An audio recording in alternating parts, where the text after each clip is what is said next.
Assalamualaikum dan salam sejahtera. Hari ini saya ingin buat sedikit perkongsian tentang cara saya edit video melalui video PowerPoint ke Capcut dan menggunakan Zepeto.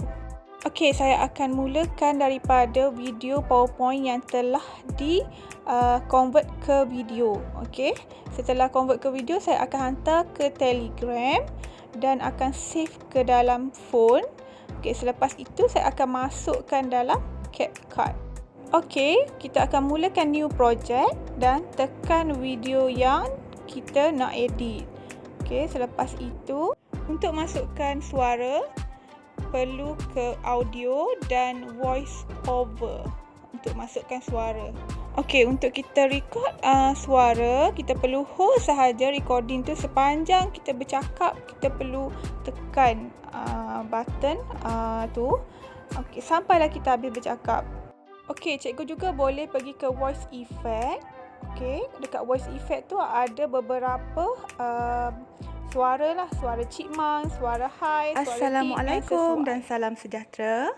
Hai murid-murid, bagi subjek Assalamualaikum dan Assalamualaikum dan Assalamualaikum. Okey, untuk masukkan kartun, kita just tekan overlay.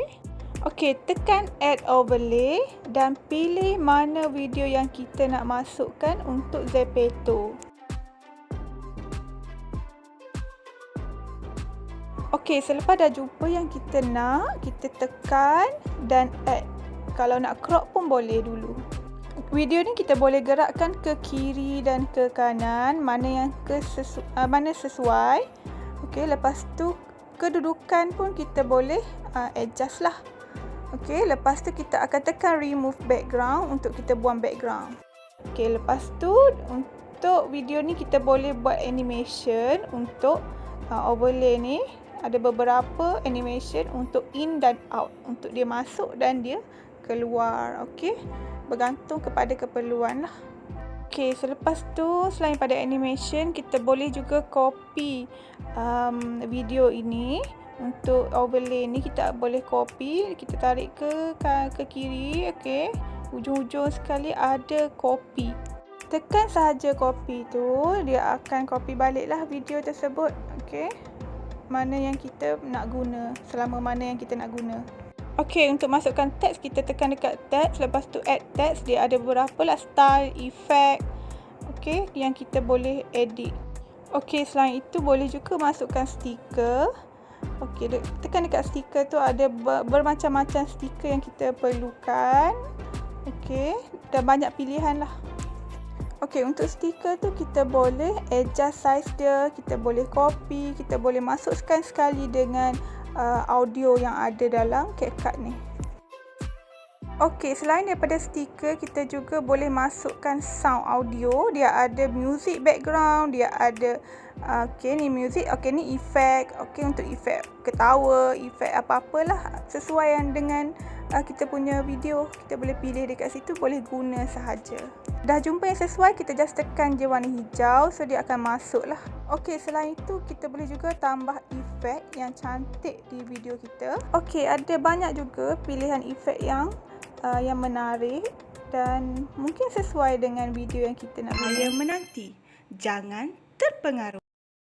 Bahaya menanti, jangan terpengaruh. Okey, kalau kita suka, kita just tekan saja. Okey, kalau kita nampak kat situ berwarna purple tu adalah efek. Kita boleh copy juga untuk kita guna pada tempoh masa yang kita perlukan lah.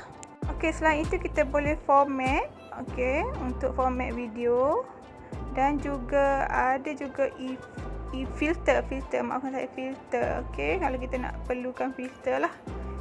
Lazimnya saya tak gunalah filter ni, sebab video daripada PowerPoint pun dah sedia cantik. Okey, step terakhir bila dah selesai, saya akan masukkan music background yang lazimnya saya akan ambil dalam library YouTube yang free. Okey, untuk kita masukkan dalam YouTube. Okey, selepas saya masukkan, saya akan adjust volume dia yang sesuai dengan suara.